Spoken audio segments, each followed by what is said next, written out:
So is this folks that want to raise for their own use or to sell or a I think it's combination a of? combination. I think Oh, a good. lot of folks aspire to sell. Yeah, yeah. There's a lot of information about poultry, um, about selling, and there's twice as much confusion. Yeah. Yeah. Well, that's why I've got some folks from the Department of Agriculture that are here. Yeah. A little introductory piece to try to get things going. So I'll Yeah, do that I in a Hey, couple of minutes. real quick. Sorry, I have to drop off for just hopefully 5 minutes for uh, a call that just came in. But if I'll try to come back quick. Okay, Uh, very good. yeah, we see a lot of people coming here that uh I don't know, for lack of better words, they have some sort of adversarial relationship with the Department of Agriculture, and I'm like, they're just people, Yep. just like you and I, you They're know. just trying to help. They're Yeah, there to well, help. And I've I tell people that I use the Department of Agriculture and the University of Maine, like the pathology department. People are just so afraid of getting the government involved, and I use them as a tool. I mean, these are their people, but they got a vast knowledge of what's going on. They got their fingers uh, on the pulse of new stuff. But I tell my crew, I said, we use these people as our quality control. yeah. My inspector.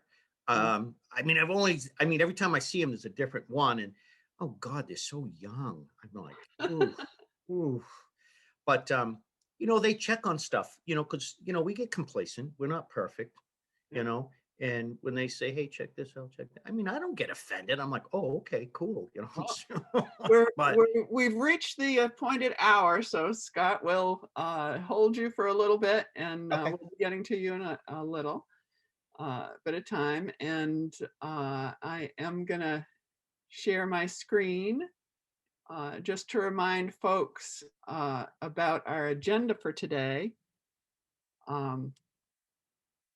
And we are recording this, and we are live streaming it to Facebook on the University of Maine Cooperative Extension Livestock Facebook page.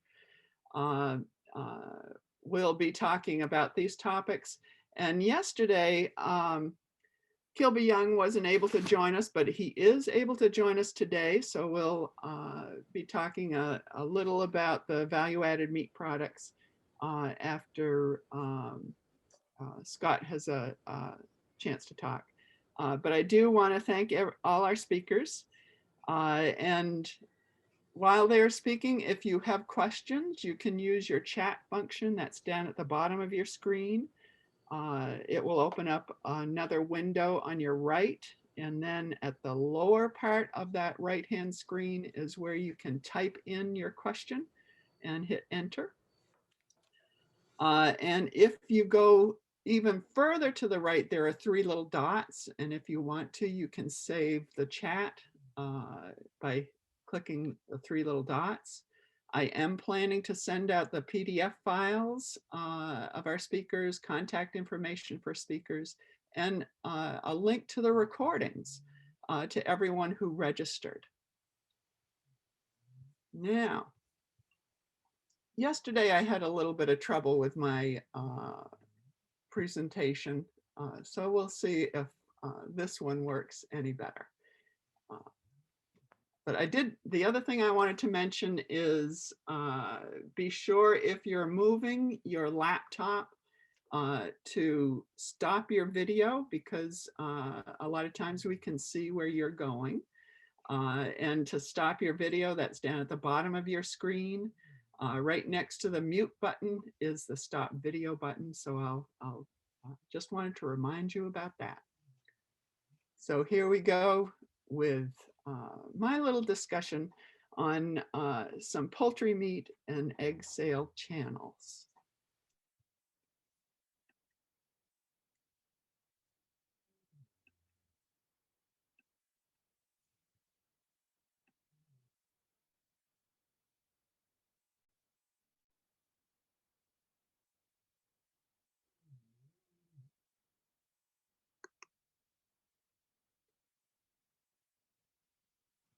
Oops. I'm Donna Coffin, and I work with farmers and gardeners in Piscataquis and Penobscot counties. I'll be talking about various livestock and meat sales channels that livestock producers have available to them with a focus on poultry sales, and a little about licenses that you need in various venues. Jennifer and Michelle will be providing greater detail. There are several market channels available to poultry producers. Live bird sales on or off the farm, including auctions, have less regulations for the farmer. In Maine, if you're selling baby chicks, you need to sell at least 2 to a customer. There are folks that sell breeding stock and specialty breeds of poultry, as well as exotic poultry. Auction sales are low marketing effort, but may bring the lowest price. Direct sales of processed poultry to consumers can increase the regulations, but will also increase the price received.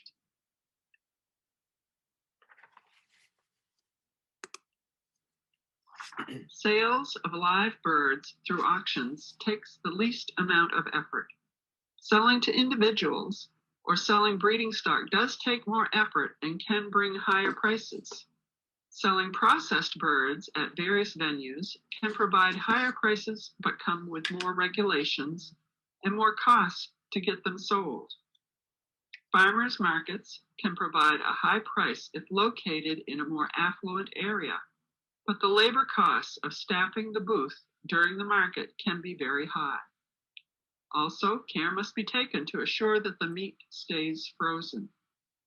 On farm, it would be wise to have backup for power outages.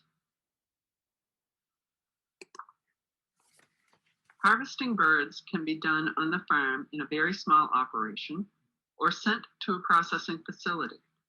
There is a list of poultry processing facilities on the DACF meat inspection website. Maine Extension does have a fact sheet on on-farm poultry processing that uses a heavy-duty plastic shed kit on a cement pad that is estimated to cost about $1,000 and provides a small area that can be easily cleaned. There are a number of options to get your birds processed for sale to customers. Smaller operations only need to register to slaughter their birds with the Maine Department of Agriculture. You still need a license for retail food sales, wholesale sales, or you may need a mobile vendor's license. If you raise and harvest more than 1,000 birds, then you need to move up to the less than 20,000 exempt category. If you harvest and process for other producers, you move to the small enterprise less than 20,000 exempt category. Jennifer and Michelle will have all the details on these categories. If you are offering cut-up birds, an additional license for retail prepackaged meat is necessary. All of these are available on the Maine Department of Agriculture application.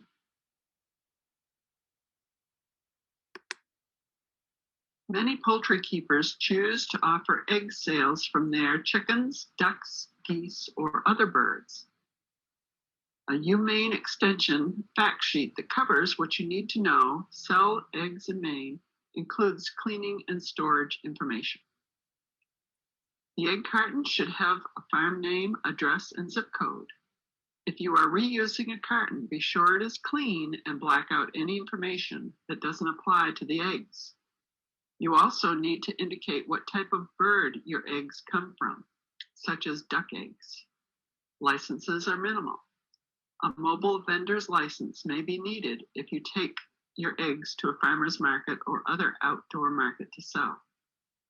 The labor cost can be high at a farmer's market, but some farmers work with other farms to carry their eggs at a farm stand or farmer's market to reduce costs. Here is my contact information. I'll be sending these links and others to folks who have registered for our session today. Thank you. Okay, it takes my screen a second to turn on again. There. Okay, Colt. Dr. Colt Knight, our livestock specialist, will talk about when to tell when animals are ready for market. All right, so hopefully you guys can see my screen. Is this the right screen, Donna? Yep. Okay, great. So this is a question that comes up quite a bit if you're new to raising poultry. When should we process our poultry? And yesterday we discussed some red meat categories like beef and pork and lamb and goats and rabbits. And those have a lot of different metrics that we have to go by. Mostly with poultry, though, we either go by age or weight. And let's start out with chickens, because this is by far and away the most common poultry raised for meat. And if we raise a basic Cornish cross chicken in a barn with free choice feed, we should be able to get them to 5 pounds in about 35 to 40 days. These are extremely fast growing birds, but a lot of folks don't like to raise their birds in confinement, or they would prefer to raise their birds outside on the grass. So pasture raised birds are extremely popular these days. And you basically have two choices. You can either buy the traditional Cornish cross chicks, or you can buy some slow growing chicks like a Freedom Ranger or a Kosher or Imperials or Stripes or things like that. And here at the university, we have done two studies on raising pastured poultry. So we've got lots of information. If you would like more information on pasture utilization, forage intake, growth rates, dressing percentages, how much they eat, how much water they use, feel free to contact us and we can get that information to you. But if you're raising a traditional Cornish cross bird, they're going to stay in the broiler or the brooder for about 2 weeks. And then you're going to move them to your chicken tractor for a week under a heat lamp. And then they're ready to go out, and move them on pasture every day. And with Cornish cross, we can get done in 45 days and yield about a 4-pound carcass. Or if you like a heavier carcass, you can raise them on up to 8 weeks of age and get up to 6 or 7-pound carcasses on these birds. Now, I will warn you, with Cornish cross birds, these are fast growing birds. They are not meant to live long lives. If you raise them for longer than 8 weeks, you are rolling the dice on them, because sometimes their hearts will give out or they'll just die. The death loss increases tremendously on Cornish cross if you raise them past 8 weeks of age. And so some folks prefer those slow growing birds, the Freedom Rangers being the most popular. They will hit that same weight about 2 weeks later than Cornish crosses. So if you're wanting a 4-pound carcass, it's going to take them 60 days. Or if you want them a little heavier, you're going to raise those on out to 75 or 80 days. Now, the Freedom Range birds can live long, healthy lives if you choose not to slaughter them, unlike the Cornish. So that's the difference there. But these Cornish are going to pack on way more meat at a much quicker rate. And then we've got ducks. And I'm glad we've got Mr. Greeny on here, because he can attest to some of this stuff. Ducks are really important to get those slaughtered before they get too old. And with Pekin ducks, you usually want to kill those about 7 weeks of age, because if they go any longer than that, you'll start seeing them shed their down feathers all over the yard. And when they have started this process, it is now too late to get them plucked properly. So if you process the Pekin ducks before they're 7 weeks old, you can do a pretty good job plucking their feathers. If you wait past 7 weeks old, it's really, really difficult to pluck their feathers. So Pekin ducks, they're ready in about 7 weeks. They're about 7 to 8 pounds. As far as efficiency goes, They kind of outproduce chickens, which is pretty amazing. And then if you want the great big pecans, the jumbo pecans, they take 12 weeks to get to full size, but they're going to be 10, 12-pound birds. So much larger. And then the other common duck that's kept for meat production is the Muscovy duck. And Muscovy ducks mature much slower and pack on weight much leaner than your Pekin ducks. And so those Muscovies are going to be anywhere from 10 to 18 pounds. Most folks will keep the female Muscovies for egg layers and slaughter the Drake Muscovies. And even then, they're only going to be 4.5 to 5.5 pounds live weight at that time. Turkeys are all over the map. It depends on what breed of turkey you want to raise. A modern commercial turkey will reach slaughter weight in as early as 16 weeks. So hens, we would raise those till they're 4 months of age, and they're going to be anywhere from 8 to 16 pounds. The toms are much bigger animals. And so we generally raise those out to be much bigger birds. And they're going to be about 19 weeks old when they get to their full size and weigh anywhere from 16 to 24 pounds. So when you go to the grocery store this Thanksgiving and you see the smaller birds and then the bigger birds in the freezer, you can almost sex them just by the weight, because that's just how the commercial industry works on those. But then heritage breed turkeys, depending on which heritage breed you choose, again, they're going to be all over the map. But in general, these take 26 to 28 weeks to hit their full size. And depending on if they're a hen or a tom, could be anywhere from 10 to 28 pounds. And then just for giggles, I threw in some other poultry that a lot of folks might not think that you can eat or you don't eat very regularly. Geese. There are lots of breeds of geese. Most geese have been bred for meat production. Some breeds were bred for down production and some breeds were bred for egg production, but most geese were bred for meat production. And they're going to take anywhere from 4 to 8 months to reach their 10 to 15 pound size. African geese, on the other hand, which were heavily bred for meat production, should reach 18 pounds in 18 weeks.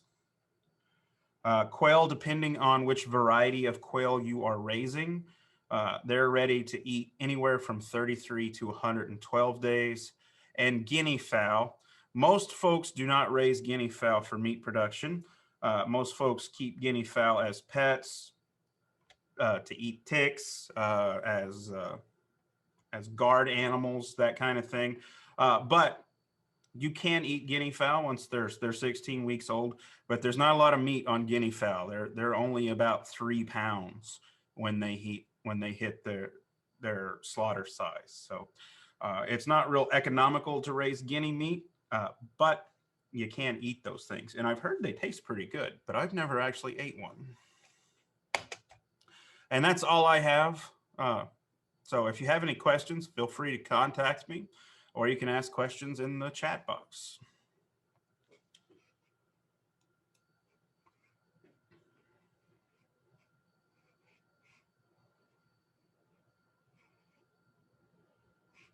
I don't see any questions, Donna, so.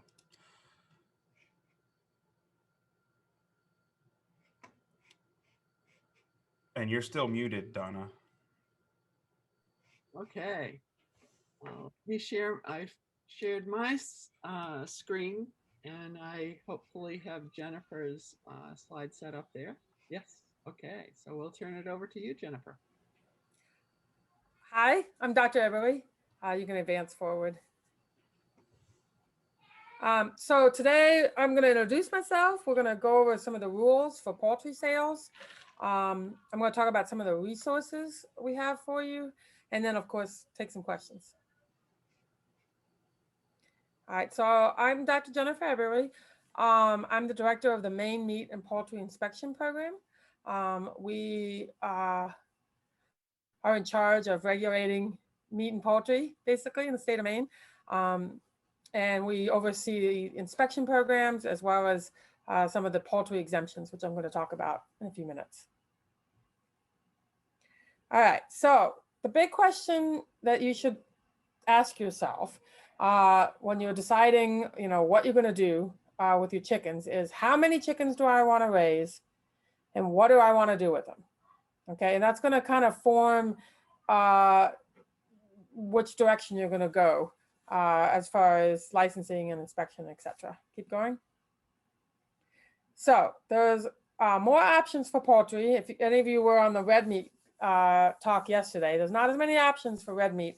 There are some extra options for poultry because poultry falls under Poultry Products Inspection Act, and red meat falls under the Federal Meat Inspection Act. So the options are to do poultry under inspection, to process poultry under the retail exemption. You can do custom poultry processing, and then we have those 3 poultry exemptions that Donna referred to briefly in her introduction. All right, so the first one I'm going to talk about is poultry inspection. This is poultry that's slaughtered and processed under inspection. This can be USDA or the state's program, my program, MMPI, can be sold in any quantity and made into any product, and can be distributed almost anywhere. So this is going to give you the most freedom of all the options. Keep going. The limitation is that there's only 2 inspected poultry slaughter facilities in Maine right now. There's Commonwealth Poultry, which is inspected by USDA, and there's Tide Mill Organics, which is inspected by the state. I do believe there's some poultry processing, but these are the only 2 slaughter in Maine. Go ahead.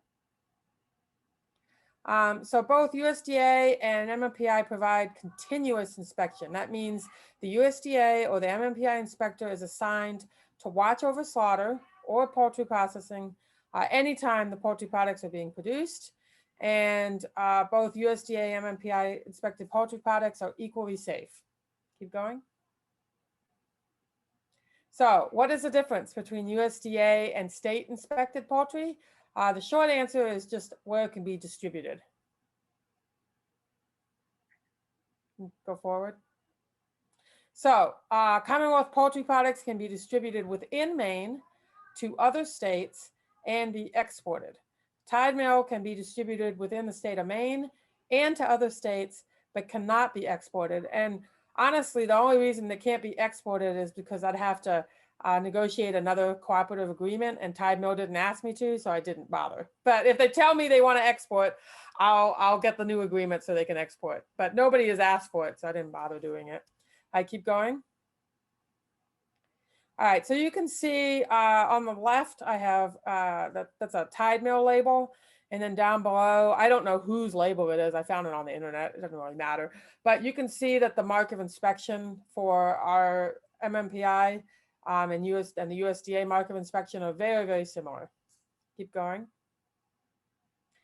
So inspected poultry from Commonwealth Poultry or from Tide Mill Organics can be sold. You can sell it directly from your farm store or stand. You can sell it at farmers markets. You can wholesale it to hotels, restaurants, schools. You can wholesale it to grocery stores, both local and regional and national. And then you can do internet sales. So it's going to give you the most freedom. If you're raising poultry, if you have it inspected, you're going to be able to do the most with it. But you may not need this much. If you're only selling to your local markets, if you're only selling at farmers markets, you may not need this, but it's there. I keep going. So inspected, and then this is something that's attractive for some people.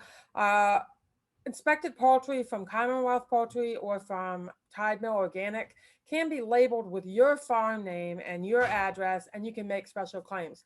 So this is a label. Weston's Meat Cutting used to be state inspected for poultry, and they moved to one of the 20,000 bird exemptions. But this is one of their old labels. And as you can see, it's got prominent the name of the farm, their address. They made claims here that it was pasture raised and organic. And, Weston's was only a tiny part of that label. So if it's important to you that it be marketed as your birds, this is something to consider when you're doing inspected versus one of the other options. Keep going. The costs associated with doing inspection would be the kill fees and processing costs charged by the slaughterhouse. You've got to get label approvals, which sometimes can take, depending on how complicated it is, it can take a few days, it can take a couple of weeks. It just depends on how many special claims you're making. You got to pay to print the labels. You're going to have to get licenses, which Michelle will talk about in a little bit. And then, there's only 2 facilities in Maine, and they're both fairly booked. So, I'm not going to say they're completely booked. I don't want to take away business, but if your birds are ready at a certain time and you can't get a slaughter date, then that's a problem for you. So that's something to keep in mind. Keep going. All right, so let's talk about the retail and the custom exemptions. So these are both exemptions from the Poultry Products Inspection Act. So if you're operating under these exemptions, inspector does not have to be continually present, but they will visit routinely, usually at least annually, hopefully. This year is a little weird because of COVID, but in general, it's usually annual visits. Unless you're naughty, then we come more often. So the retail exemption, this allows for processing of poultry that was slaughtered under inspection, so under USDA or MMPI inspection, or under one of the poultry exemptions, which I'm going to talk about later. And actually Scott can talk about that because he operates under some of those exemptions. There is one narrow specific exemption to not being able to slaughter under retail, and I'll discuss that in a second. Keep going. So under the retail exemption, there doesn't need to be an inspector there every day, but you do need to be licensed. And you don't have to have a HACCP plan, it's a comprehensive food safety plan that inspected facilities must follow every day, unless you're doing vacuum packing or you're making ready to eat foods. So it is a little easier. A HACCP plan it's a lot to keep up. It's a lot of paperwork and there's a lot of work. So this is a consideration. Keep going. So the limitations on retail exemption is you can only sell 75 pounds in a single transaction to a household customer, because if you sell if you sell 200 pounds to one guy, you're wholesaling. You're not, they're not going to eat 200 pounds of chicken probably in the next month. So this is the limitation. It has to be 75 in a single transaction. And then if you can do this, if it's fresh chicken, you can sell, and I'm going to talk about this a little more in a second, a certain percentage can be sold to hotels, restaurants, or institutions, and you can only sell 150 pounds in a single transaction. Keep going. So this is the limitations here. If you wanted to sell to hotels, restaurants, or institutions would be like nursing homes or schools, places like that. You can sell up to 25% or $56,600 in sales, whichever is less, to those institutions in one calendar year. The other 75% has to be sold directly to the end consumer. So, from your store, from your farmer's market, it has to be sold to the end customer. Keep going. So no slaughter of poultry is allowed under this exemption. You can only further process inspected poultry or poultry that was slaughtered under one of the poultry exemptions, which I'm going to talk about in a few minutes. There is one tiny exemption, which is a retail store that sells a live animal at the store to a customer can be slaughtered and then processed per the customer's specifications. So if you scroll to the next slide, this is the live market exemption. So this is, I don't think we have any of these in Maine, but this would be, unfortunately, this is like the live market in Wuhan that the coronavirus started at. This is where you have the chickens and you go and you pick out that chicken and they slaughter it for you right there in front of you. This is not something we see much in Maine. So keep going, if at all. I don't know if there's one in Portland or not, but I don't think so. So some of the costs associated with retail exemption, you've got to have a kitchen for processing the meat. Those licenses associated with that. you have to purchase that inspected or exempt poultry from somebody, either a distributor or somebody like Scott. And then you have to print your labels. You got to pay for printing. You don't have to have approvals though. All right, so the custom exemption, we don't see as much of this. We see there's some people who do this. It's not as popular as the red meat custom exemption, but this is poultry slaughtered and processed by a custom operator for the personal use of the animal's owner, family, and non-paying guests are exempt from inspection. Keep going.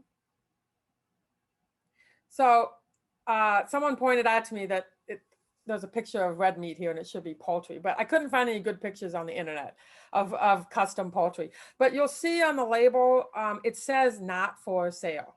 Okay, this animals, chickens, geese, ducks, whatever poultry you're doing, it cannot be sold under the custom exemption.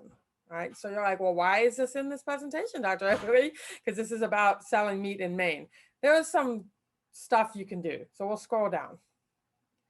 So you can sell, I mean, chickens, I don't know how much share you're going to sell on a chicken. It's not that big, but maybe a big turkey you could sell to 2 people, but you can sell shares or whole live animals while the animals are still alive. Now that may be you drive up to the custom, slaughterhouse and he's got some chickens out back and he sells them to you.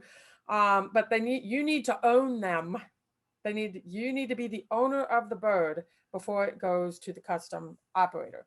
And then the custom operator who slaughters and processes the animal has to keep a record of every owner of the animal. This isn't such a big thing in poultry because people don't tend to sell shares, but sometimes it comes up with red meat because they want to sell, 1/20th of a cow. And it's like, that's fine, except you've got to have records for all 20 owners. And the custom operator may be like, no, I'm not going to keep 20 records for 20 different animal owners.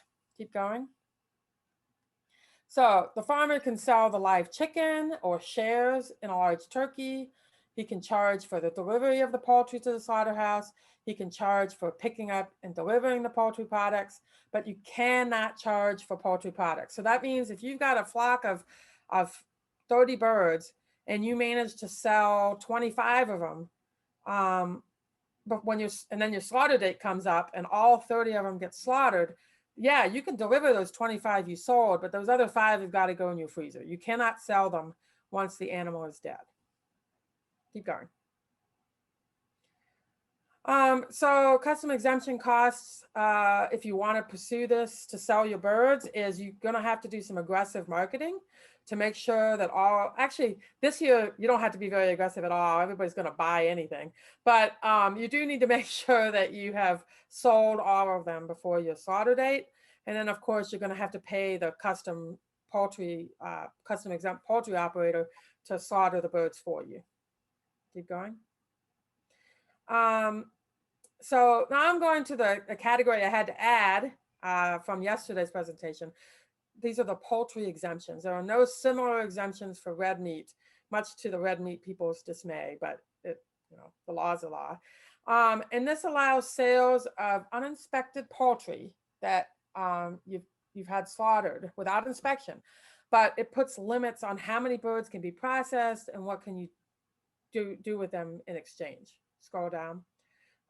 Basically, you're picking with, so the trade-off is you're not having it inspected all the time, but there's going to be limitations just so if there is some kind of outbreak, the distribution is limited and the possibility for sickness is limited since they weren't inspected. So there's 3 poultry exemptions available. These the under 1,000 exempt. There's the other under 20,000 exempt grower producer and the other under 20,000 exempt small enterprise. Keep going. Okay, so this is what, if you want to do under 1,000 bird exempt, you must raise all of the birds yourself. You can't buy them from other people. We don't get too worked up if you buy some chicks that are a couple days old. I mean, that you raised them. You just bought the chicks someplace else, but you do have to raise them yourself. You have to sell less than 1,000 in a calendar year And you have to keep good records of where all the birds are sold and to whom you're selling them to, so they can be tracked down, because there really is not a whole lot of oversight by us. So it's important that we can track down where the birds went. Keep going if there's a problem. All right, some other restrictions. The birds have to be sold whole. You cannot cut them up. You cannot make pot pies. They have to be whole birds. You have to register with the department as a under 1,000 bird exempt operator. It's a free registration. And you must meet the statutes that are in Title 22 Maine Revised Statutes, and I gave it there for your reference, regarding labeling, place of sale, etc. So not a lot of oversight, but you're not selling a lot of birds either. All right, keep going. The registered establishments are visited yearly by the inspectors. That didn't happen this year because of COVID, but usually it's about yearly. And then the costs associated with this exemption, obviously you got to raise your birds, you got to get labels printed, and you have to have the equipment to process the birds. Keep going. All right, so let's talk about the under 20,000 bird exempt grower producer. So for this exemption, you must also raise all the birds yourselves, exempting, buying chicks from someplace. You have to be licensed with the department. It's not a registration, it is a license.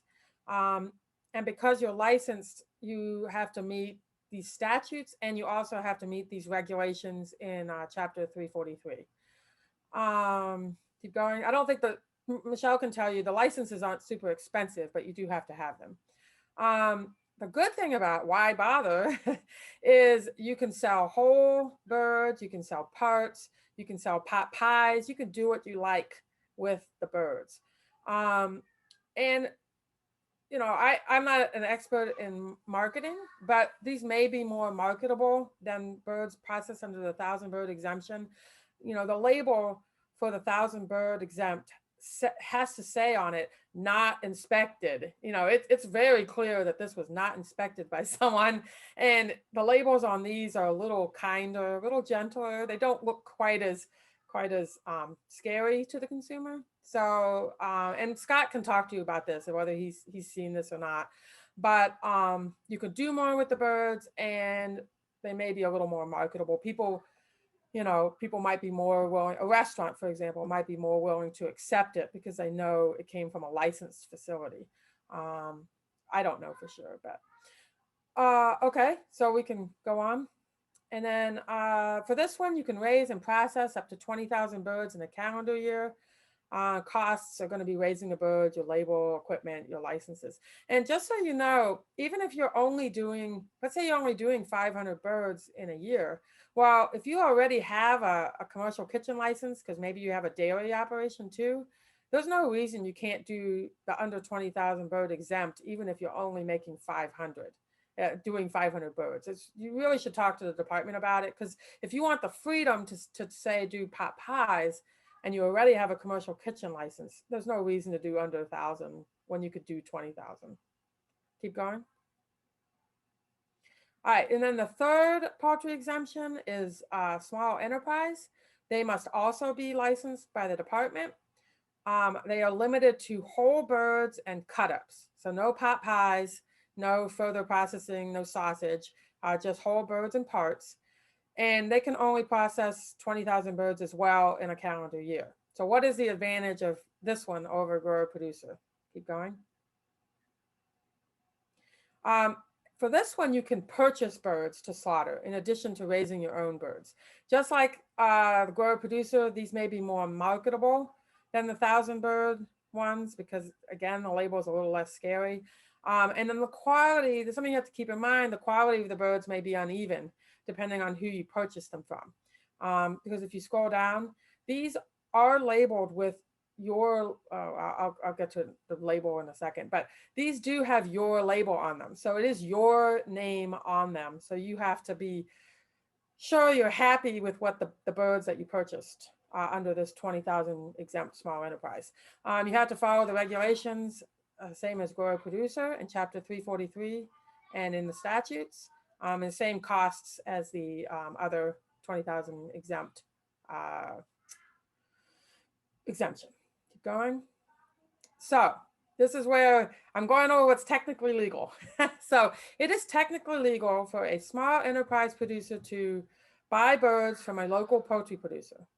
So in the case of Scott and I could bring him some chickens and he could buy those birds from me. You know, he could buy them for a penny. He could, you know, buy them, whatever you want to say. He buys them from me, processes them, and then he can sell them back to me, you know, for whatever he wants. Maybe he sells them back to me for the cost of processing them. And then I can then go take those birds and sell them if I want to at a farmer's market, as long as I get my licenses that I need to, you know, to sell at a farmer's market. But the important thing is that the principal label on the package has to be the small enterprise exempt label. You cannot cover up, I could not cover up Scott's label with my own farm label. All right, so if you scroll down, I've got an example to show you. So this was, I don't have any of Scott's labels, this was Tide Mills label back when they were a small enterprise operation. And if I took my birds to them, it would have to have the Tide Mill label on it. And I could put a little label, little sticker maybe next to it that was like raised on Jen's farm, but you cannot cover up that label. And so that's why I kind of made a point of talking about how under inspection, you can have your own farm label. That's kind of the big principal difference there between small enterprise and inspection is it's, I guess, how you want to market it to some extent. So keep going. And then birds sold under the poultry exemptions can be sold from the farm at farmers markets, delivered to the customer's home by the operator, by the person who slaughtered them. Keep going. They can be received into a community CSA, a locally owned grocery store, locally owned restaurant. Now, we've defined local as within that municipality. So, you know, if you live in Belfast and you're selling it at a store in Presque Isle, I'm going to question whether that's local or not. But it should be in your local area. Keep going. All right, so very important. You can only do one exemption per calendar year. Keep going. So you may think, oh, I'll do this one and this one and this one. There is a way to work around this, which I'll let Scott talk about. But the same facility and equipment can be used for two exemptions in the same calendar year, provided that both operations are completely separate besides the equipment in the building. And then one exemption, you do one exemption and then you cut it off and then you do the other exemption. You can't do small enterprise today and custom tomorrow and small enterprise the day after that. You have to pick one, do it, finish it, and then move on to the next. Keep going. There has to be financial and temporal autonomy between the two operations. And I'm going to let Scott talk about this. And if in doubt, just call the department. We're not out to get you. We'd rather you called us and said, this is what I want to do. And we'll tell you, okay, well, you know, that's legal. That's not legal. But we'll hopefully, if you tell us what you want to do with the birds, we can hopefully figure out what's best, what's going to work for you, and be legal, of course. Keep going. So here's some resources. This is our website. This has maps and contact information for the for the inspected facilities in Maine. And then it's got maps and contact information for the custom exempt facilities. Keep going. We also have guidance documents on all three exemptions if you're not sure which exemption is right for you. And then of course there's some registration boards for the under 1,000 birds, and then license forms, which you would use for the 20,000 bird exemptions and retail. Excuse me. And then this is a pretty interesting document. It's USDA's document, but this is a guidance document that explains all the different exemptions, retail, custom, under 1,000, under 20,000. And we use this as basis for what we do, because the poultry regulations are sometimes a little difficult, I guess, to figure out what the intent of the feds was when they wrote them. All right, keep going. This is our DACF webpage for licensing. This is gets you some information on the licenses you'll need if you're doing retail or 20,000 birds. Keep going. And then this is the main line. Both myself and Michelle, who's going to speak next, can be reached via this number. We're working at home because of the pandemic, but it will get to us somehow. They will route it over to us. And if you have further questions, let us help you. I really don't mind helping. Keep going. And then I thank you. And I forgot, I guess I didn't put my email on this presentation, but I'll put it in the chat. So if anybody has any questions they want to email me, they have that option as well. Okay, I'm done. Okay, any questions for Jennifer? Dr. Eberly, I'm going to ask you this because I get asked this constantly. Say I raise pasture broilers and I don't slaughter them myself, where can you legally take them to be slaughtered and packaged for resale without selling the animal as live like you would a custom exempt auction? So if you could take it to either of the inspected facilities. So you could take it to Commonwealth Poultry, you could take it to Tide Mill. And if it's pasture raised, I assume you want pasture raised on your label. If you also want, Colt's pasture raised birds, you want you to be the principal label, it has to go to Commonwealth Poultry or Tide Mill, or if you can find a poultry place out of state. I don't think anybody wants to do that, but you could. And then you could still do, however, you could take it to a small exempt facility. So the small exempt facility will have to put their label on it. So if you took it to Greenie's, he would put his label on it. You could put a little sticker to the side though that said raised on pasture at Colt's farm. And what you would need to do is make sure you've kept documentation to show that you can prove that claim. Because what will happen is if it's found in commerce and somebody's like, I heard that Colt is something. I don't think that was great. They were pasture raised. You have to be able to prove that your label claim is correct. But in that case, it's on you to have that documentation, and you can't have it on the principal label. It has to be, a little sticker off to the side. Scott, let's say Scott was doing them for you, he should not be putting pasture raised on there because he's not collecting information from you to prove it was pasture raised. That makes sense? Yes. But I think a lot of folks have a misconception that because there are 1,000 or 20,000 bird exemptions, that there's no licensing or expectations that go along with that. And I think it's like a free-for-all to be able to sell local. And it's really tough sometimes for me as a non-government person to explain the differences between the exemptions and what all is important. So I'm really glad you gave this talk, and I hope it will clear things up for some folks. Well, people should remember too that these are exemptions from the Poultry Products Inspection Act. They're not exemptions from Maine licensing.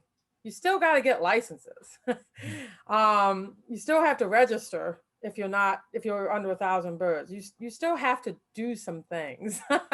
But I'm glad you're telling people they're not exempt from everything, because they're not. They're just exempt from being inspected continually, like birds are at Tide Mill or Commonwealth.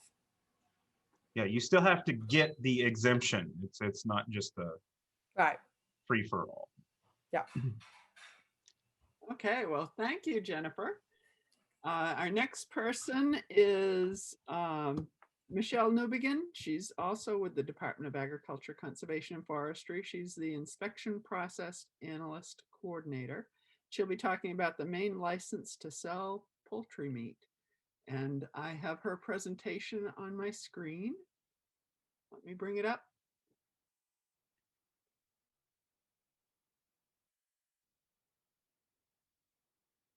There, does everybody see it okay?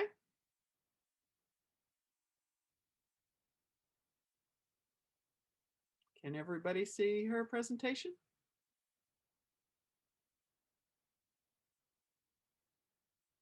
Can you hear me? Can you hear me? I I can can. hear you, Michelle. Okay, I've been trying to unmute myself here for a few minutes. Okay, so I'm here to talk with you about all things licensing as it pertains to meat and poultry sales. I apologize if you were here yesterday because it's the same presentation, so you might want to get a coffee or something if you heard me yesterday. I did get a completed application though from an attendant yesterday, so that was great. Okay, first slide. So do I need a license? You may not engage in interstate commerce in the business of buying, selling, preparing, processing, packing, storing, transporting, or otherwise handling meat, food products, or poultry products unless you hold a valid license. This holds true for all other food products as well, not just meat products. So if you want to do value-added stuff with some of your farm raised produce and things like that, you would need a license. The only exception to this rule is if you want to sell fresh produce. No license is required for that. So what licenses are required to sell red meat and poultry? The type of license required depends on your activity. You may only need one of these licenses or a combination of them depending on your business plan. So if you want to run a red meat poultry inspected slaughter facility, you'd need a commercial slaughterhouse license. These licenses, $50 is the most expensive. If you need more than one, obviously it'll run you more money, but it's really not all that bad.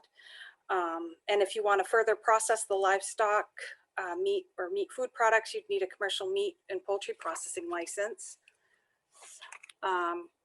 So to do the retail exemption, you would need a retail food establishment license and a further processing of red meat or poultry license. And you would also need the variants that Dr. Eberly referred to if you're going to vacuum package or make ready-to-eat food products such as beef jerky. You'd need the approved variants before you could sell these products. You could further process, cut and stuff without that, but you'd need the variants before you could do your packaging. And you can also use a commercial kitchen at another location to do the processing and bring it back to your retail establishment and sell it just pre-packaged there if you don't have a proper kitchen. Some people do that. And then if you want to wholesale or distribute prepackaged inspected red meat and or poultry to restaurants, hotels, institutions, and other stores for resale or business use, you would need to have a wholesale distributor of meat and poultry products license. That's a $50 license as well. And what's kind of nice is that we can amend a license at any time to add or remove activities. So if you decide you want to do something else and it requires another license, we can just add it on. Or if you've decided, you're not going to be a wholesale distributor anymore, we can take it off and save you $50 when we renew. And then for the poultry exemptions that Dr. Eberly spoke of, you need a commercial food processing license for both the grower producer fewer than 20,000 bird exemption and the small enterprise exemption. And that's a $50 license. The other little bit of an expense is if you're on a private water or septic source, you need to do a water test, which we'll get into in a minute. And then, as has been mentioned, there is no license required for the fewer than 1,000 bird exemption. However, you do need to fill out the registration form and get it into us. Actually kind of works out for you because if then you're all registered and we know who you are and we can provide any assistance as well. I think you're behind a slide on me here, Donna. Here we go. So we can, provide assistance and help you out with different things as well. And then a mobile vendor license is necessary if you want to take your prepackaged products, meat and poultry, to farmers markets, craft fairs, etc. Now this mobile vendor license only covers prepackaged foods. Doesn't cover any processing on site, any cooking on site, or anything like that. So if you take a 5-pound package, you can't you can't break it down into packages for somebody else. You'd have to sell it the way it was. And then you'd need the prepackaged meat license to go with the mobile vendor license to sell. And then you only need one mobile vendor's license. You can take your products anywhere in the state with the one mobile vendor's license. You don't need one for each market or craft fair or anything like that. You may also need a full food storage warehouse license if you're going to store red meat or poultry at a location other than your processing location. For some reason you don't have enough room and you need to use a freezer somewhere else, you'd need to license for that. And then we've got a few uncommon licenses that are there, like the broker. If you're engaged, if you want to get in the business of buying or selling livestock products or poultry products for other persons on commission, or otherwise negotiate purchases or sales of these products, you'd need a broker license. And I'm not sure if we even have any licensed in the state of Maine. If we do, there can't be more than 1 or 2. And then the other uncommon license is the public warehouse, where the entity acts as a temporary custodian of meat, food products, or poultry products stored in that entity's warehouse for a fee. And we do have one in South Portland, actually Americold, that currently does this. Now, to obtain a license application, you can call our main office and request one. My staff would be happy to mail or email you an application. That could work out for you too, because they could also help you fill it out over the phone. Or you can download an application from our website at the link below and fill it out yourself. Beware though, it usually prints out on 8.5 by 14 legal size paper. So if you don't have that paper handy, it's going to print kind of funky. And then for water testing requirements, private water sources, we require water tests for coliform and nitrates, and the water test must be performed by a state accredited lab. If you're a new applicant, the water test must be done within 30 days of the application date. And if you're just renewing your license, it's got to be within a year. So if you get your renewal in on time, it's possible that the water test can be used, the same water test you did the year before. So that can work out for you. And I've got a list of the state accredited labs that you can call to get your water test kit. And you don't need a water test or septic approval for municipal water and septic sources. And if you're selling, prepackaged meat only, obviously you wouldn't need a water test either. And for a septic approval, we're looking for either the HHE 200, which is the subsurface wastewater disposal rules application from when your septic was actually installed. That would be our preferred method. Or you can get a letter from your town code enforcement officer or from a licensed plumbing inspector and have them come by and do a visual of your septic to send us a letter on their letterhead stating that their septic is in working order, is suitable for your purposes, and is in compliance with Maine subsurface disposal rules. And then we only need the septic documentation once. You don't need to submit that every year with your renewal. We keep it on file. You'd only need to resubmit if your business activity changes or if your septic fails and you, God forbid, and you need to get a new septic system. And then to apply, you would complete the license application and include all your required documents along with the appropriate fees, mail it to us or fax it to us, and try and send it in to us at least 30 days before you wish to begin operating. We're allowed 30 days by law to get you an inspection once we receive a completed application. So that's why I say the 30, you'd want to get it in like 30 days in advance. We try to assist you if you're in a little early, but if you're in a bit of a pinch, but there's no guarantees. So yeah, and I put my, then there's our contact information. I did put my email address in the chat before I started speaking, in case someone wants to email me any questions. I'm happy to help. And anybody's got any questions, I can answer them now.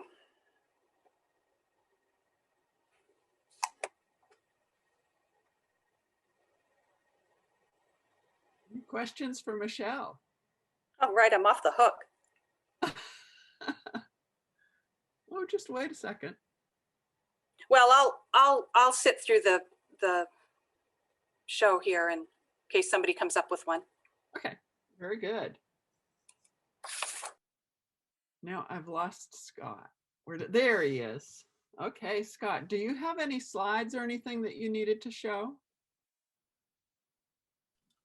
There, I have it unmuted. No, I'm not that prepared. Are Okay. you kidding me? Those fancy slides. I was gonna make you a co-host if you had one. Oh, I'm sorry. No, I wasn't that prepared. Next time. It's one of those PowerPoint things. I'll have to talk to my 17-year-old to ask how to do those things. Yeah. But I love hearing all this talk about poultry and raising chickens and turkeys and such. I think a lot of people think I have feathers in my blood because we've been doing it so long. And you know, going back to the first presenter, I can't remember his name. Cole, yep. You know, he was talking about poultry, the different types of poultry, and he brought up some very valuable information there. And I just wanted to go back and touch on that a little bit, because one of the things that we do here from our farm is we do a lot of education with our customers. We feel it's kind of a responsibility when we're dealing with these folks, because people only know what they know. And sometimes they read stuff on the internet and they think it's fact. And so we have to dispel a lot of things with some of the customers. But, you know, one of the things with broilers we run into all the time is the health of the poultry. When people are buying these birds, these broiler chickens, they feed them free choice their whole life. And out about 4.5, 5 weeks, we caution our customers that buy broiler chicks from us of what we call gorging syndrome, where there's a growth spurt in their broiler chickens, and these birds consume an enormous amount of feed, and they I guess what my understanding is the liver will sweat off some of the protein into the abdominal cavity, putting pressure on the diaphragm. And a lot of people think these birds just die from heart attacks, but actually they will tip over on them and die. Usually they're found on their breasts with their legs outstretched and the neck outstretched. And if you were to cut the abdominal cavity, the soft part, there's a yellow, not yellow, it looks like apple juice will come squirting out. Well, what this does is build up a pressure in the abdominal cavity where the bird can't breathe, and the bird will die. And this is enhanced by hot weather. I tell my customers, I've said it 1,000 times, broiler chickens are like peas. They wilt in the heat. And some people put in broiler chickens, you know, in the middle of the summer, and they have a higher than normal or acceptable death loss. So that's with broiler chicken. We warn people. I'll send out warnings to our customers via Facebook that we're hitting the 4.5, 5 week stage. You know, be careful of this, be careful of that. As I said, people only know what they know. So we just kind of remind them to go to time feeding.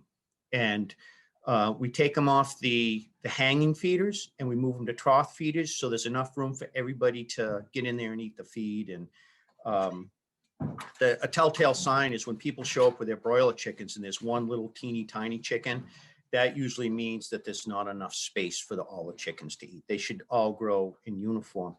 The other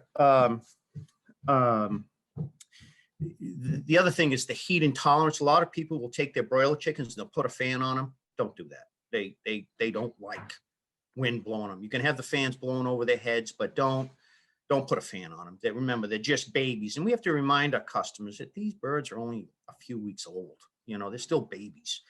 And one of the other things that I caution people about is we have a lot of people that do the chicken tractors, and with all the best intentions to start out, but as the birds get bigger, they're harder and harder to move. And, you know, human nature kicks in where people go, oh, I'll move it tomorrow, I'll move it the next day.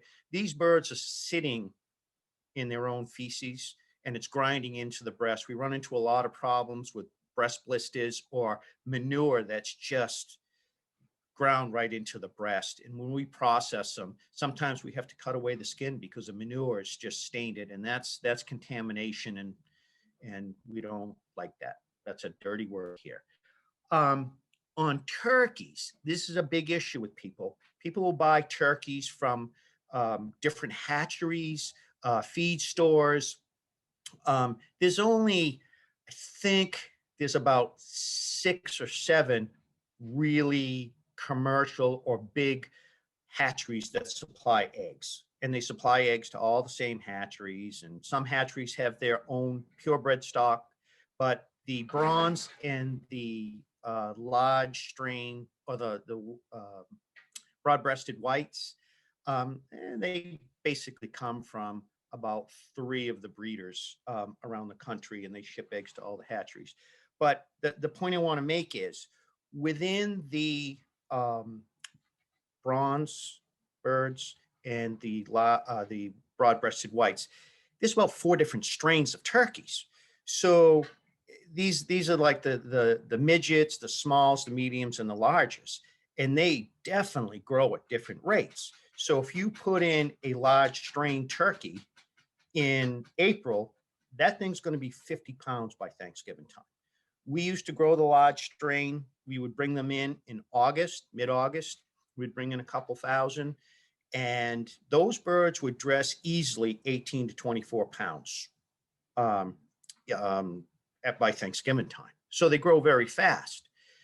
And I don't know what you want to call it, but what happens in the industry is everybody wants you to buy their birds and say they're the best birds you've ever had. And they grew so big and it's great and it's great and it's great. But the end product, when it's on the table or getting ready to go in the oven, is it exactly the size that you want? Because people get sick of eating turkey and they end up throwing away a lot of turkey. So in the springtime, there isn't any commercial grower that's really going to want those large strain birds. So what they do is they send them out to backyard growers. Okay. The backyard growers think their turkeys are great. They think they're growing great and everything. Then they get to like my processing plant and, you know, we have baby ostriches. Okay. We dressed some birds last year that were reaching 60 pounds. Okay. Now the exact opposite thing happens when you get into June, July, and August is these hatcheries are shipping out their stock to commercial growers like myself.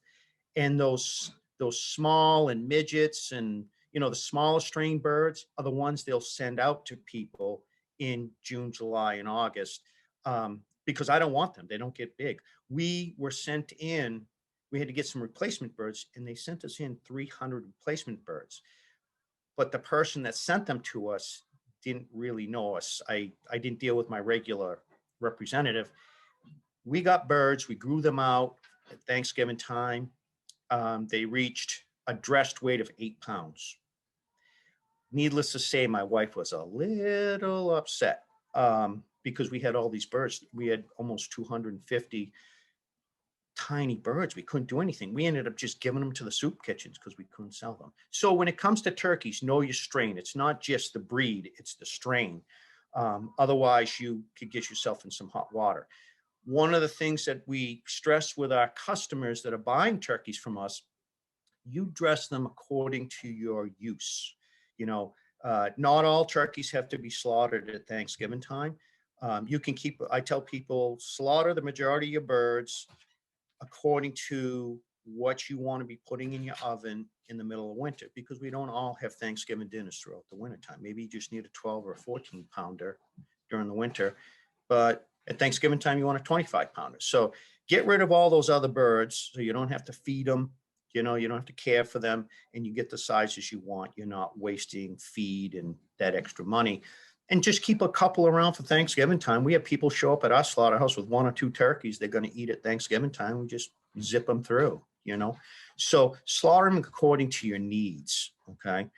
Now, I guess I'm supposed to be talking about processing. And one of I love listening to Jennifer talk, because it's like, it's I have to tell people about these regulations about slaughter. We get calls all the time. People will come to us when we're slaughtering and we're so busy. They're like, oh my God, we should open up a slaughterhouse, and we should, you know, they're so busy. We're only busy 1 day a week. Okay. In the summertime, we slaughter on Saturdays. Thanksgiving time, we slaughter 3 days for people, and we're busy those days. But the rest of the year, my processing plant is shut down. Right now, I have my 4-wheelers and lawnmower stored inside there. So the processing facilities, when we constructed our facility, God, 25 years ago we built, and we expanded. We actually built our processing plant backwards, if you will. We designed it. I designed it. I went to school for food science and sanitation and all that stuff. So I built that processing plant to be cleaned and sanitized first, because at the end of the day of processing poultry, you're tired, you're wet, you just want to get done. You want to make it as easy as possible. So we built it to be washed and sanitized first. Then we're going to slaughter chickens in there. One of the things I tell people, and they really got to keep it in mind, under the right conditions, bacteria can double every 20 minutes. Okay. I mean, it gets warm in the slaughterhouse, it's wet, there's a medium for things to grow, so you got to be really careful about your sanitation and your practices. And I mean, we all make mistakes, but you want to learn from your mistakes and other people's mistakes. I was down in front of the legislature a few years ago, and we were talking about sanitation, and I gave them a list of recalls from Tyson Foods, chicken processing. And of course, our legislators bit for the bait, and they took it and ran with it. And they said, Mr. Graney, they're a big operation and they do millions of chickens, blah, blah, blah, blah, blah. I said, exactly.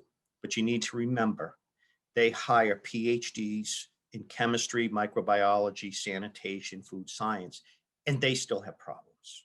They still have recalls. So the average person processing, whether you do it in your backyard, you have your own little processing plant, make sure you're using the right sanitation, the right soaps and everything. You start cutting corners and you can really run into some problems and some trouble. Okay. We work with Ecolabs. They send us up a nice soap. Yeah, it's expensive, but it does a nice job.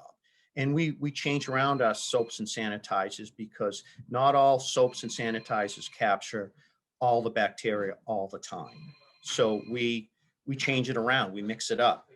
We wash down every day right after processing. Okay, we're tired, we've had a long day, but one chicken that's contaminated can get 15 people sick. One chicken. Okay. One turkey can get 50 people sick. So if you're talking about raising numbers, you got to take that into account, because these people that you're selling to are your customers, and they're putting their trust in you. So you want to make sure you're doing the best job you can. Nobody sets out to get anybody sick, but it does happen. Okay. So that, in saying that, one last thing that I want to tell people is, when you wash and sanitize, make sure you do a good rinse before you start your operation back up, because there's residuals. The chemicals that you put on those tables in your tanks, I don't care how well you rinse them, when you wash them down, there's still residuals. You don't want those residuals left on your birds. Okay. You don't want to be feeding that to your grandparents or your neighbors or your customers. Okay. Because you don't know what's going on with them, and it can really make some people sick. So make sure you rinse before you process. My crew knows this inside and out. I'm like an old lady when it comes to sanitation and stuff. I like lots of bubbles, and I want stuff clean. Now, The other thing I wanted to say is water testing. I talked to a fellow that was going to get into the business of processing. He was scared to get his water tested. And I was like, are you crazy? I said, absolutely, get your water tested. The department requires once a year. I said, we do it twice a year, once in the spring and once in the fall, because I don't know if something's going to contaminate my well here during the summer, you know. But if I'm washing down and I'm chilling birds in water and stuff, I don't want to coat my birds, my equipment with, you know, the nitrites and the E. coli and all. I want to know. And those two things, those two indicators, the E. coli and the nitrate, those are easily rectified, easily. So if you go to a state lab, get your water checked, they'll tell you if there's E. coli in there, oh, just do this, this, and this, and you get it rechecked and everything to make sure it's safe, because you don't want to be making your customer sick. The other thing that people that process and sell, and you want to make sure that you have some type of liability coverage for that product, because if you sell a bird, somebody gets sick, okay, especially a kid or Grammy or Grampy or even the customers, people have nothing to lose and all to gain. They're going to come after you. You make sure you have liability, and regular homeowners insurance doesn't do it. I've told hundreds of people this, to contact their insurance company to let them know. Otherwise, you're setting yourself up. Sooner or later, somebody's going to have a complaint, okay? And it's going to go to court, and your insurance company will drop you like a bad habit if they find out you're selling something from your house. Don't assume you have liability coverage on your products. Make sure you have it written in and have a copy of it. Okay. Now that I've scared you out of the poultry business, let me see here.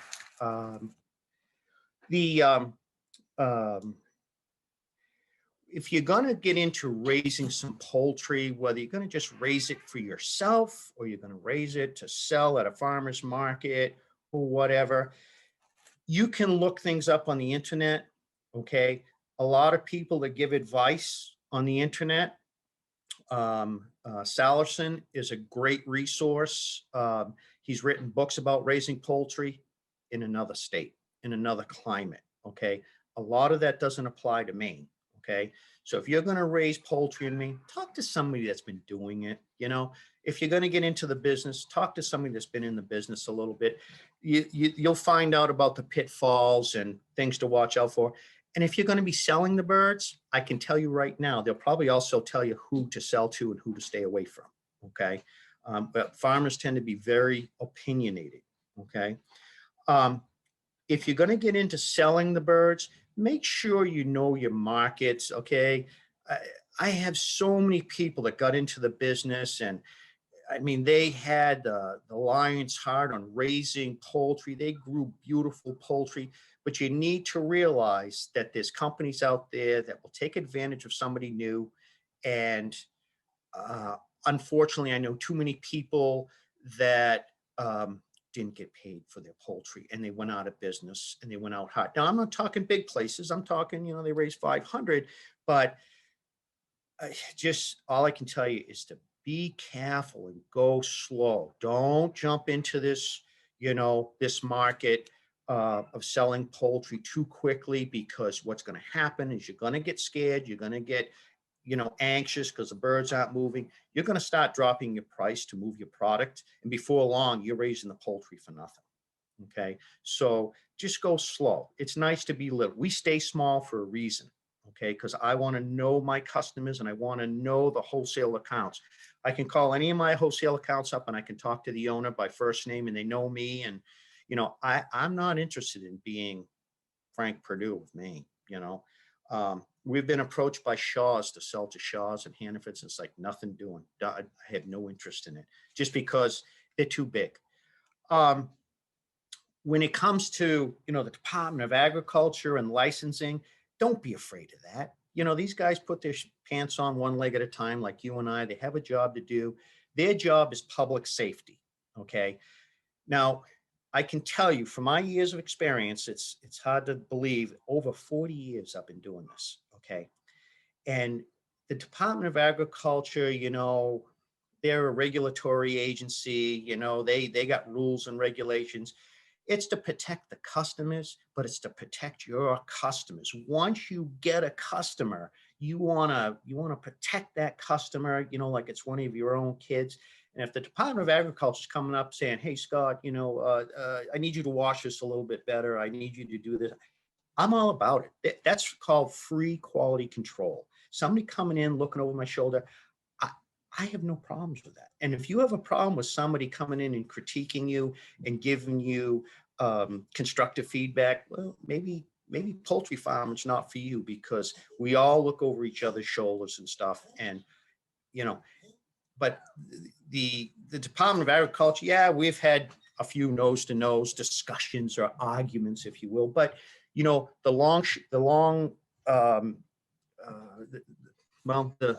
outcome is that my customers are getting a better product, and I know it's safe. I can sleep at night because I got the Department of Agriculture behind me. I have my water tested. I know I got liability coverage. You know, we've never used it, but it's like, you know, it's just nice. You don't want to be that nervous, because when you get that knock on the door.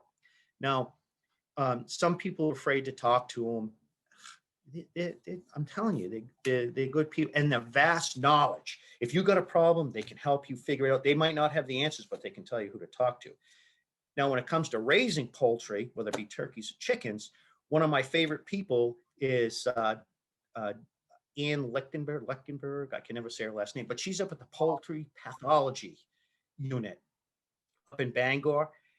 I'm telling you, I go out in my barn, and if a turkey is sneezing or something like that, I'll snap that turkey up and bring it up to Ann, and Ann will tell me, "Okay, Scott, relax. This is nothing." Because with poultry, respiratory diseases can spread so fast. But I go up there, call Ann up. "Hey, Ann, this is what's going on. I don't know what's happening." But they have pulled my butt out of a fire more times than once. Okay, their services are so cheap. It's like, I can't believe that we can get the testing done. You know, they'll do a necropsy and just tell you, "Hey, this is what's going on in your farm."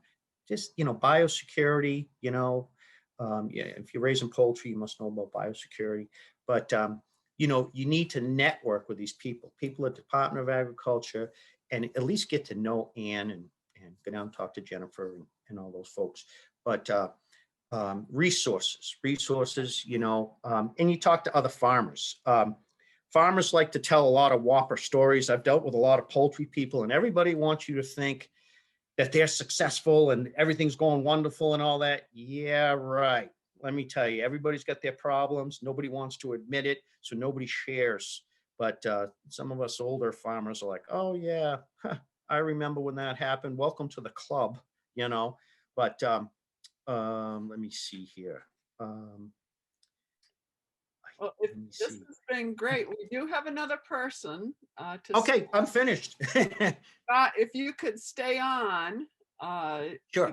we may have some more time, and we can go over time. I can keep this Zoom meeting going for as long as people want to hang out. But I did want to give Kilby Young from Old Haven Farm a chance to speak. He's going to share his screen. And I just wanted to let folks know I put the link to your Greenie's Turkey Farm, but it's mainepoultry.com. Yeah, we're on Facebook. I mean, people can go on Facebook, and my daughter set up, so I don't know how you friend it or something like that, but people send me messages on Facebook and we answer those. Yeah. Okay. Well, if now where's Kilby here?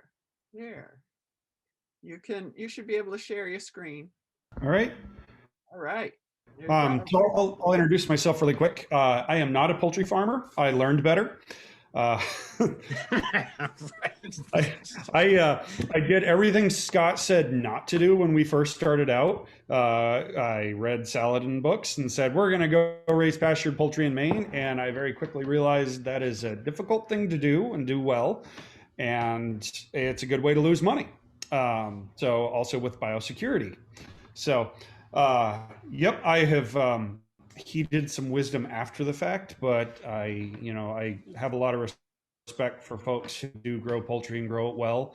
It's something that you have to decide that fits your business model, and and you have to be able to make money at it. So from my perspective, I'm looking at it from more of a commercial side.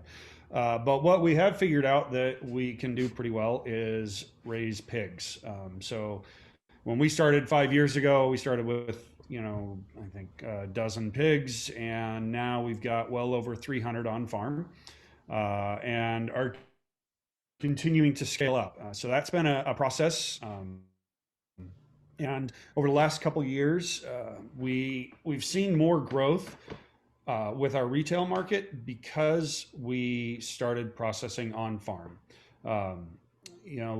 With the whole farming thing for me, I was not born into it. I started it in my early 30s when we moved to Maine. And so it's been a process of learning every step of the way. There have been a lot of calls to Department of Ag. There have been a lot of YouTube videos. There have been a lot of pigs breaking loose. And thankfully we're over a lot of those humps. But the decision to process on farm was something that we kind of dipped our toes into a few years back because we really wanted something to set our products apart from other farms. I mean, you go to a farmer's market or a co-op, and everybody's got sweet Italian, hot Italian, maple flavored breakfast sausage, because nobody actually has breakfast sausage with maple syrup in it anymore. And pork chops that are packaged however they're packaged, and damaged vacuum seals. And so we have, I've always been good at flavors and blending flavors and creating kind of a unique experience through that. So we started off just a few years back making sausage. At that point, we had our processor grind everything for us, and we'd bring it back. We would blend our seasonings and package and go. And that became not very cost effective to pay your butcher to grind all of your pigs all the time. So that, coupled with the pandemic this year, we started, sorry, my cat, we started doing much more of the processing ourselves on farm. So having some time to figure out what the regulations were, what we could and couldn't do, was nice before we started cutting carcasses ourselves.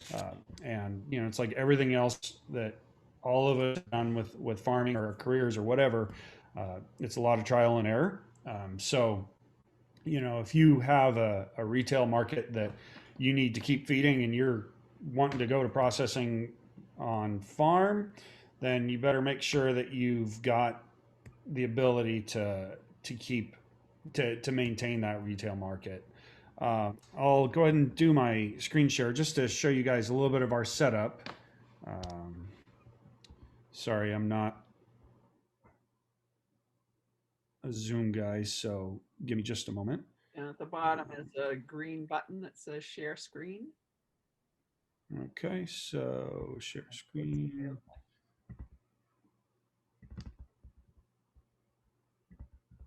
Okay, share. Over to the right, there's a button you have to hit. Now, it's.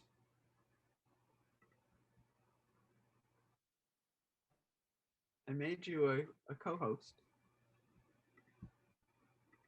I believe. Yeah, it wants me to. There we go. Okay, desktop. There you go. We see it. All right. So let me open my Keynote. And there we go. Is that working? Yes, very good. Okay. So this is just kind of a little kind of snapshot of what we do. Had some fun last month. We broke down eight carcasses. I should say I broke down 8 carcasses. So it's something, if you decide to do, you've got to make sure you have the time to do it. Be honest, I don't have the time to do it, but I'm making the time. And it's a learning experience, but it's also a lot of fun. You get to know that next step of what your animals are really like. You see their health, based on the individual carcass. You can tell what pig was more dominant, you can see if there are any injuries. You can see it's nice. I think it gives you a fuller picture of how you're raising your animals and changes you might need to make. And then if you look over to the photo to the right, that is one of our more recent sausages that I made, and that is a coconut curry sausage. So peanut butter, coconut, carrots, all kinds of fun stuff. So, you get to really explore whatever you want to within reason as far as flavors. So this is kind of a snapshot of our processing area. I use for most of my cutting, I use a 8-foot table that I've got a butcher block on, and basic meat mixer, and 30-pound sausage press. And over in the back, I've got another picture of it. There is a relatively new vacuum sealer. We've had that for about 5 months. But, again, with cutting stuff on your own, with what you see in that photograph, and down at the bottom under that table is a grinder. That represents a $20,000 investment. So if you're doing it to save money, you've got to be at a scale that your butcher fees are incredibly expensive. It's not something that I recommend, bootstrapping. Get the right equipment. That way you have stuff that you're going to be able to clean, stuff you're going to be able to rely on, stuff that's safe. There's another example of something we did this year. We took our December slaughter and we sold porchettas. Customers loved it. They're really, really good. And if you've ever had the cracklings from the outside of a porchetta, it's a good way to annoy the rest of your family. And the vacuum sealer. So this vacuum sealer was a little over $4,000. And I bought it. I bought the largest tabletop sealer you could get, because you never know what kind of cut you're going to seal. And this allows us to seal, I think, 7 packages of sausage simultaneously. So it really cuts down on the amount of time that we're spending on the vacuum sealer. So, and that's a photograph of now, chose the wrong bags off the get-go.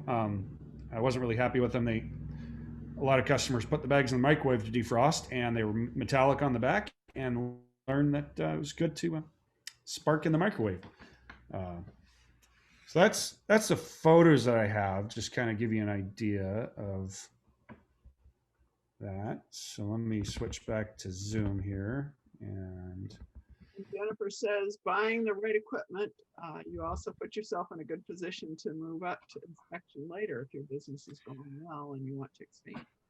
Yeah, we've had some conversations, and one of the things that you have to look forward to if you're doing this, and the problem, the predicament that we're in right now is, we thought we'd make some sausage and then still process our pigs, and now we're to the point where we outgrew our processor.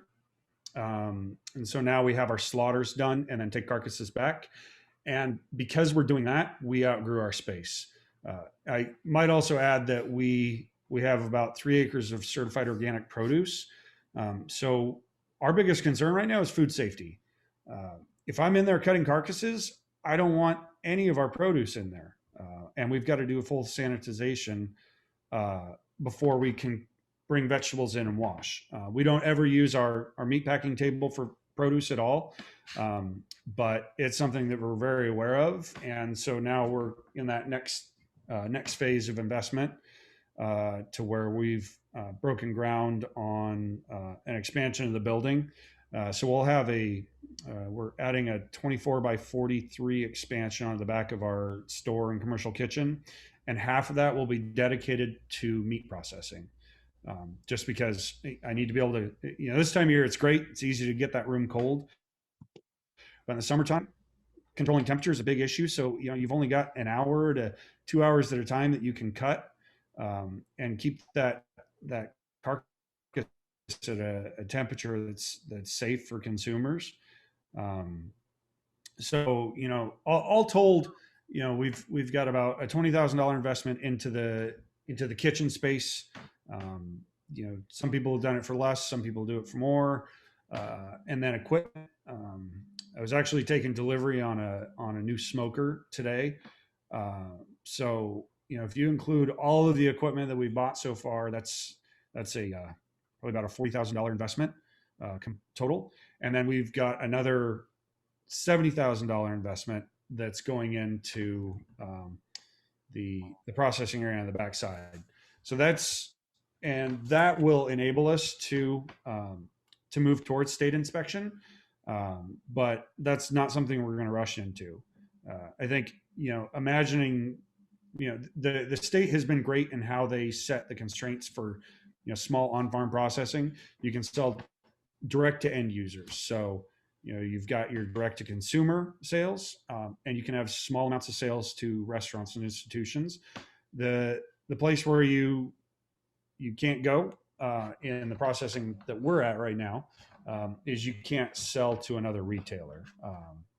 And so if that's something that you need for your market, then you look into state inspection. And as we look towards growth in the future, that's definitely something that we would like to move towards. But we also have to manage our growth. Where we have 300 pigs on farm, that's a full-time job managing that, and it requires employees. And then if you add processing and add everything that goes with state inspection, that adds more time. And we're at the point where time versus profit are questions that we're still asking. So plus we want to get the other side built and get used to that and the flow of that first. But I don't know, does anyone have any questions about what we do, or hopefully I described why we do it? Colt mentioned that a real vacuum sealer is light years ahead of a food saver that you typically see in home kitchens. It is, and while food savers are great, a chamber vacuum is really the only safe way to do it. Right. Yep. These vacuum pumps suck juices out, and so you constantly have juice and animal. You have pathogens all over the machine, and it's just not a great way to do it. So yeah, the investment in a vacuum sealer, if not for safety, for time, is one of the best things that you can do. And your cost per bag goes way down. We had to purchase a vacuum pack machine for our turkeys, and because of the amount of water that's in poultry, like you're talking those juices, we had a chamber vac. It was a nightmare because we had a lot of leakers. So we stepped up and we had to buy a tipper tie, which puts a metal clip on the bag, seals it. That was $14,000. Yeah. But the customers love it. Vacuum packed but clipped. But yeah, the equipment cost is scary. Yeah, and you don't have to go head first. No. into processing and get all this equipment. I mean, we've done this over the course of 3 years. Yeah. And there have been grants, there are loans, there's been cash flow, but it's important. Like I said earlier, we started off with Westons would grind our pork, and we would take and make our 30-pound batches. I had a 10-pound stuffer. And you pretty quickly get to, you're either going to sink or swim. You get to the point where, okay, we do have a consumer demand for this, and a 10-pound stuffer is not going to cut it because I need to be more efficient with my time. So you're saying right tool for the right job, an aggravation factor? Yeah, that never happened. One thing that I don't think we brought up yesterday even, we talked about keeping the cuts of meat or whatever you're selling at the right temperature if you've got frozen and you're going to a farmer's market. we didn't talk about how you accomplish that, or if you're transporting product, from your farm to someplace else. How do folks tend to do that? Jennifer, So, or Kilby, go ahead. oh, that's fine.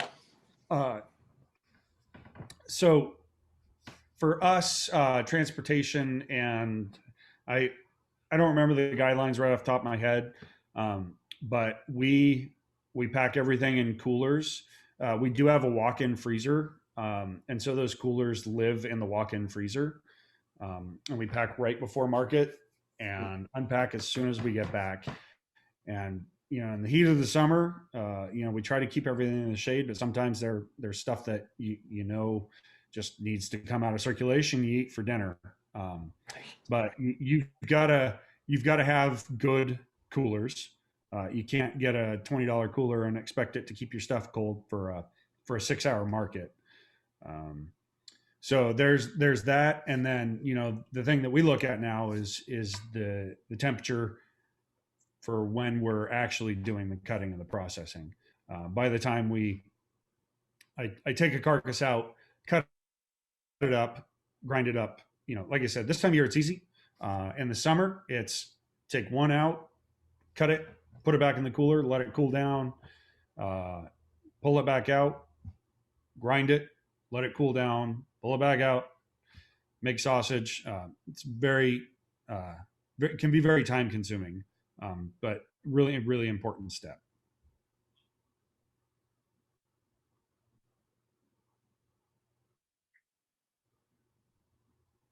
Anything else from folks?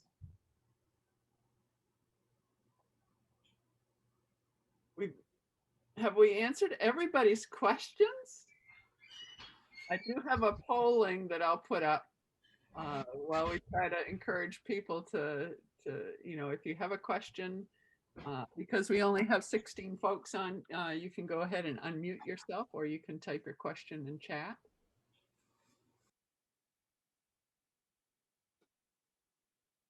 And we do appreciate you responding to our end of the meeting poll. And as I said, I will be sending an email with links to the recordings, contact information for our speakers, and the copies of any of the PowerPoints that our speakers shared with us. And just to remind you, we did do this on Facebook. It was live streamed to Facebook, and that recording will live there for, I don't know how long it lives there, but that's another Eternity. eternity. But that's another place that if you want to point someone to, you can point them there. Well, with that, I think everybody has answered our poll, so thank you. I appreciate that. And here's the results. Everybody said yes, it was helpful. Donna, I want to add one thing really quick. And a few of you guys I know that are on this, and if you've been around agriculture, especially red meat and poultry processing in Maine, you've probably heard horror stories about processors dealing with the state. And I just want to encourage people to build a good relationship with the state. Don't go behind their back. Don't file ridiculous complaints. Have an open channel of communication with these folks. They're easy to deal with, and they know more than you do. If you build a combative relationship with the Department of Ag, you're just going to want to move to another state. It's not worth it. You want to have a good open relationship. Scott said it, and I can't. Well, they have the resources. Yeah, They've got resources. These Free. people want you to succeed. They want you to be able to do things, but you have to understand the constraints that they operate by, and you have to respect it. So I would just say that's a really, really important thing. If I could add one more thing, for the folks that are thinking about getting into the poultry, just go really slow. Okay, don't jump in both feet and start raising 500 birds and hope you have a market. I mean, there's good markets out there, but just go slow. I tell people that all the time. Sometimes we have people that raise 4 turkeys and the next thing they're raising 50, and it's like, wow. But and make sure you communicate with whoever's going to process your birds, or if you're going to do them yourself, just make sure you're well prepared. Well, okay. Megan says, I don't have any specific questions today, but she's here for general learning and to see if there's something that they want to try in the future. The general information has been really helpful. Over the past 2 days, it seems like there is a lot of support out there. She says, thank you to all. And I will also chime in. I do appreciate our speakers. I think it has been, really helpful to folks. Hopefully I was excited to hear Michelle say that she had a completed application as a result of yesterday's. That's very impressive. I'm glad we were able to help. Any other questions before we sign off? Okay, I'm gonna disconnect the live stream to Facebook. And I will be stopping the